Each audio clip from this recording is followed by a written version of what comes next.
To unpack the slop, let's go to Katie Pavlich, Fox News contributor, townhall.com editor, and the master of slop unpacking. Katie, good to see you. It is dinner time, so slop, I guess, might be an appropriate Well, term hopefully not for our people. dinners, but maybe Joe Biden is having slop for his dinner. As we have this conversation, we're amazed that Joe Biden is going to lean into Bidenomics when the facts tell you something different. Can he sell it to the American people? I don't think so. I mean, it obviously depends on what the next year looks like. It's an enormous time when it comes to politics and the campaign trail. But when his ratings on the economy are in the 30s.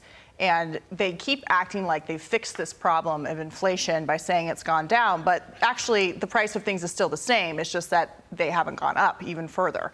They act like they fixed the problem by raising interest rates at the Fed, making it virtually impossible for anybody to afford a home, and made borrowing money and growing a business even more expensive. They made employment even more expensive because now they're arguing, well, wages are now catching up with inflation.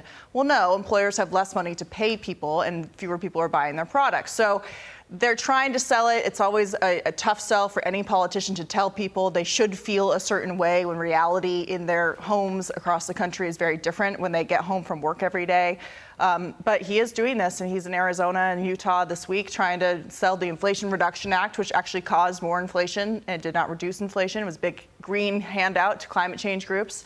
So this is something they're trying to sell, but the reality of what people feel is very, very different. I keep calling it's industrial policy. So it's government spending targeting a few industries. So it's crony capitalism, corporate welfare, handouts to his comrades and his friends in the climate world. But it's actually economic fascism because it puts government first and the individual last.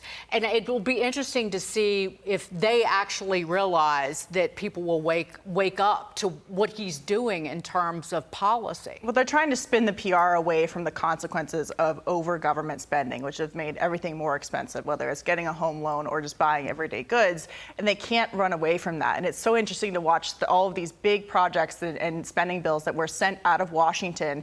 They tried to claim that they were good ideas, infrastructure in particular. And now all of these infrastructure projects cannot be started because the construction costs have gone up by so much in terms of the inflation just in the period of time after it's been passed. And so they're touting all of these projects, but now they're double as expensive. So they're either going to cost more money or they're not going to be able to get them off the ground at all. Huge article in the Wall Street Journal just now about all these wind projects that very thing has happened. Right.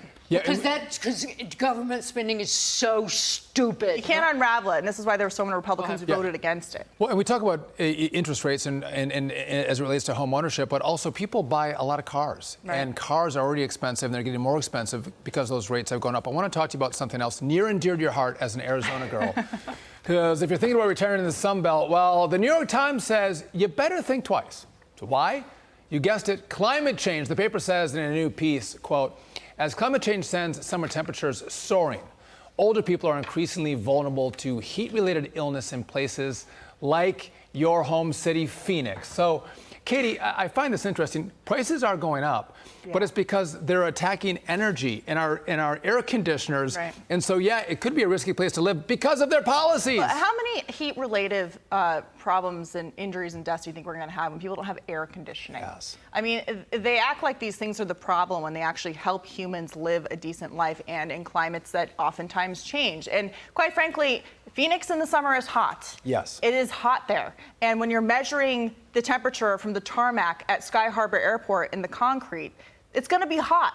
But innovation in energy, which the Biden administration is attacking, cheap energy for people to be able to afford air conditioning, to be able to afford things like ice, just a dishwasher to make your life more convenient, is going to make the problem worse for everybody. And they act like it's going to be better for the environment. And as we know through all these new studies that have come out, even though it's common sense, a lot of these initiatives actually are worse for the environment. Right. Electric cars can't handle the heat. They can't handle the cold.